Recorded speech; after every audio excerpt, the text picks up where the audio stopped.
Michael Schumacher profile. His insatiable desire for success took him to 7 world titles before he retired as a household name in 2006.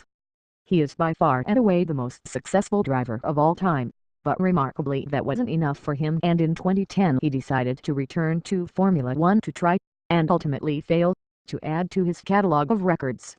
His domination of the sport in the 2000s was remarkable. His natural ability, sheer determination and political nous proved to be the perfect combination for success in F1. When teamed up with Jean Todt and Ross Brawn at Ferrari, these factors led to 5 consecutive titles from 2000 to 2004, an unprecedented achievement in the sport. At times he has been accused of overstepping the line between being competitive and cheating. In 1994 he caused uproar when he took his first championship in a tight title showdown with Damon Hill in Australia.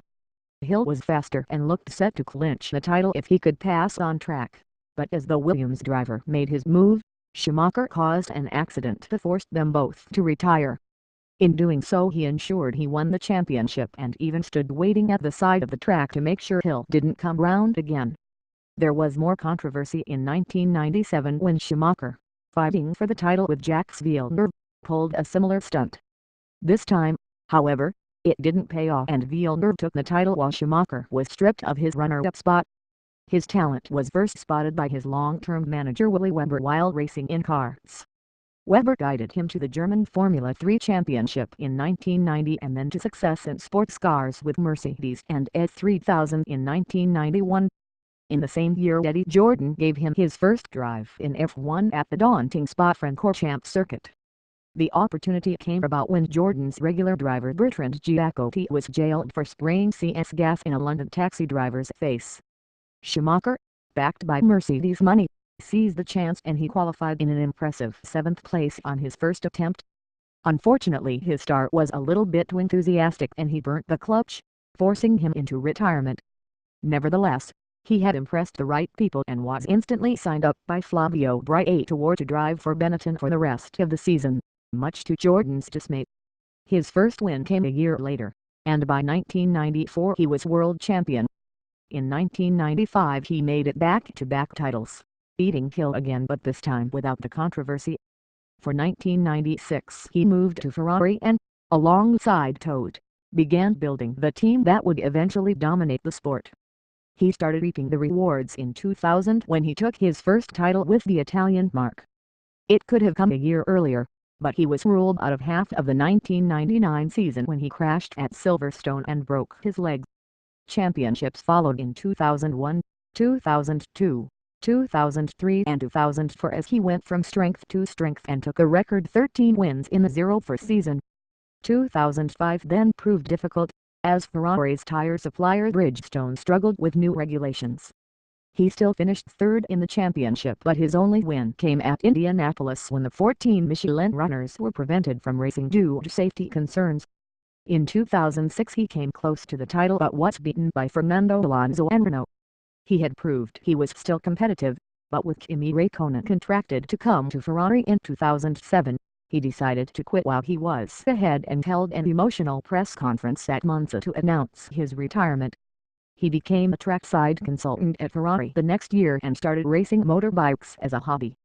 However, after several accidents and few successes he jumped at the opportunity to return to F1 with Ferrari in 2009 to replace the injured Felipe Massa.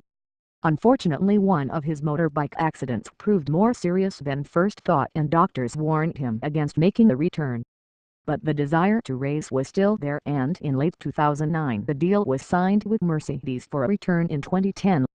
On the evidence of his first year it looked as though it was a mistake, as he was outperformed by teammate Nico Rosberg and never looked like a contender for the podium, let alone a win. In 2011 new tires and a fresh start with a new car promised to solve his problems, but although Schumacher was more competitive he still failed to return to the podium. The final year of his contract delivered the most competitive car, with Mercedes locking out the front row in China, but it was teammate Rosberg who took the win as Schumacher retired.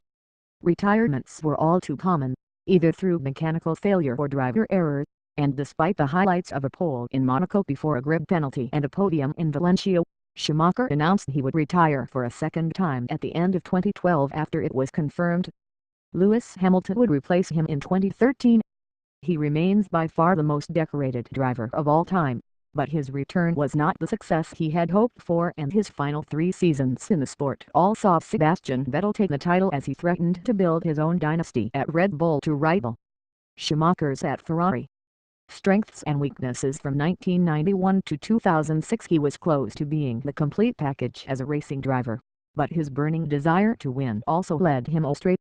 In 2006 he caused controversy when he blocked the track at Monaco during a qualifying session in order to try and take pole.